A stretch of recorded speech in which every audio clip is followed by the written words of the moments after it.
This question appeared in a math Olympiad in the United States. Here's what the problem says. ABC is an equilateral triangle, and each side measures 12 units. This triangle is folded at point C, so that point C falls onto side AB. Given this, what is the length of XY? So how are we going to solve it? First, let's unfold the triangle back to its original shape.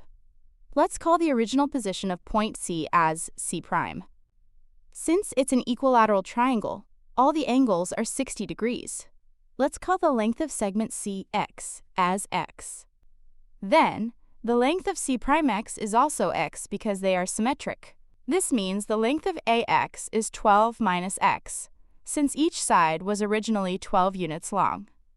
If we call the length of CY as Y, then C'Y is also Y units.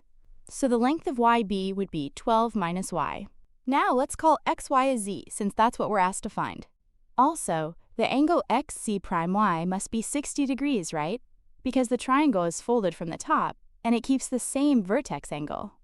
At this point, we've written down all the important information onto the figure.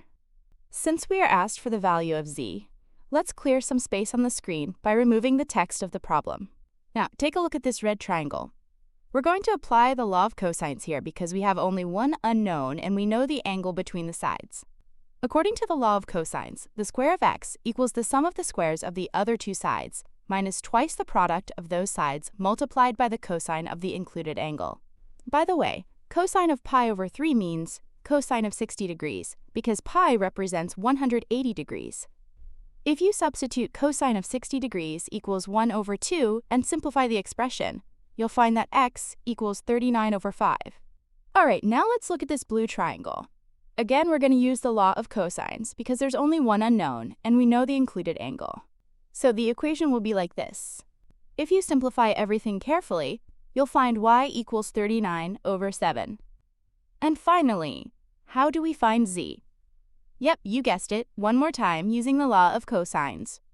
If you go through all the calculations without giving up, you'll find that z equals 39 root 39 over 35. In this question, knowing the law of cosines was absolutely the key.